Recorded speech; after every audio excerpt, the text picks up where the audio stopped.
రేవంత్ రెడ్డికి కాంగ్రెస్ అధిష్టానం ఝలకిచ్చిందా? రేవంత్ రెడ్డి మాటలను హైకమాండ్ నమ్మడం లేదా? సోనియా గాంధీ లెటర్ పేరుతో గాంధీ ఫ్యామిలీకి దగ్గర అవ్వాలని చేసిన ప్రయత్నాలు ఫలించలేదా? ఇటు రాష్ట్ర కాంగ్రెస్ వ్యవహారాల ఇన్ఛార్జ్ మీనాక్షి నటరాజన్ పాదయాత్ర దేనికి సంకేతం?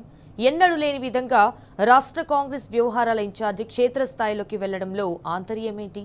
ప్రస్తుతం కాంగ్రెస్ పార్టీలో ఇదే హాట్ టాపిక్.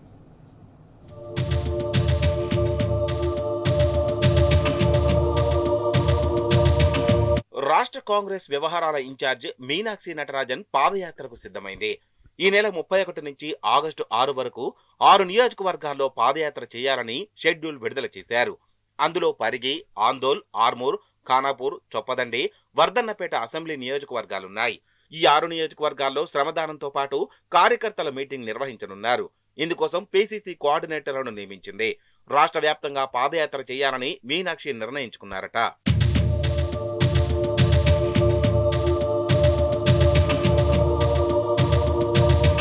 అయితే మీనాక్షి పాదయాత్ర కాంగ్రెస్ పార్టీలో హాట్ టాపిక్ గా మారిందట. కాంగ్రెస్ పార్టీ చరిత్రలో ఎన్నడూ లేని విధంగా రాష్ట్ర కాంగ్రెస్ వ్యవహారాల ఇన్ఛార్జ్ పాదయాత్ర చేయడం చర్చనీయాంశమవుతుంది. రేవంత్ రెడ్డిని కాంగ్రెస్ పార్టీ విశ్వసించడం లేకనే కాంగ్రెస్ అధిష్టానం మీనాక్షి నటరాజన్ ని క్షేత్రస్థాయి పర్యటనకు పంపిందన్న టాక్ నడుస్తోంది. రేవంత్ రెడ్డి ఇటీవల ఢిల్లీలో సోనియా గాంధీ రాసిన లేఖను చూపిస్తూ ఈ లేఖ తనకు అన్ని రకాల అవార్డుల కంటే గొప్పదని హైకమాండ్ కు దగ్గరయ్యే ప్రయత్నం చేశారు. అయితే రేవంత్ రెడ్డి ప్రయత్నాలు ఫలించలేదన్న టాక్ నడుస్తోంది.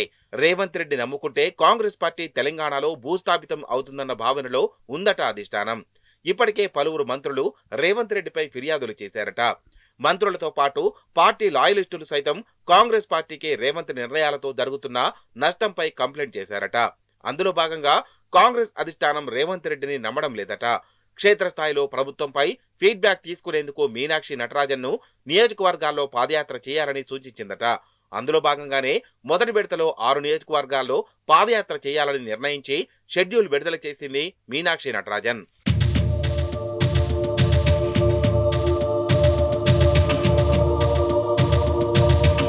కాంగ్రెస్ పార్టీలో పాదయాత్రలు చేయాలంటే అధిష్టానం అనుమతి తప్పనిసరి.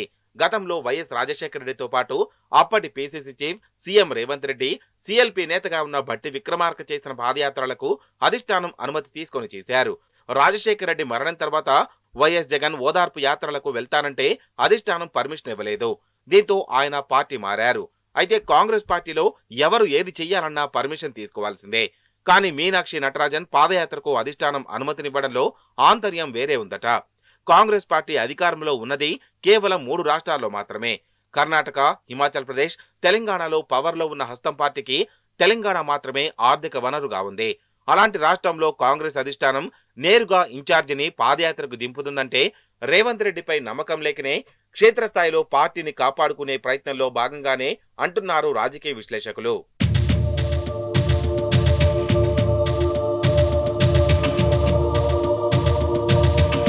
రేవంత్ రెడ్డి నేననుకున్న సీఎం గోల్ రీచ్ అయ్యానని పదే పదే స్టేట్మెంట్లు ఇస్తున్నారు.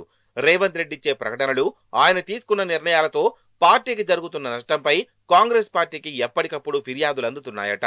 అటు కాంగ్రెస్ పార్టీ పెద్దలకు క్షేత్రస్థాయిలో రేవంత్ పాలనతో జరిగే నష్టాలను వివరిస్తున్నారట రాష్ట్ర నేతలు. ఇలానే పాలన సాగితే కాంగ్రెస్ పార్టీ తెలంగాణలో భూస్థాపితం అవుతుందని కంప్లైంట్ చేశారట. ఆ వివరాలు తెలుసుకునేందుకే మీనాక్షి నటరాజన్ ను పాదయాత్ర చేయాలని సూచించిందట.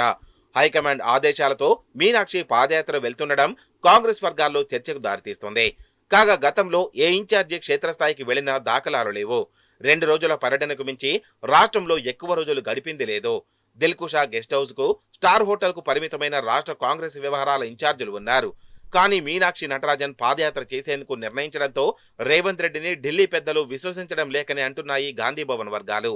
మీనాక్షి నటరాజన్ పాదయాత్రపై తీవ్రంగా రగిలిపోతున్న రేవంత్ రెడ్డి వర్గం మాత్రం ఏఐసీసీ కార్యక్రమాలలో భాగంగానే మీనాక్షి నటరాజన్ పాదయాత్ర చేస్తుందని కవర్ చేస్తున్నారట.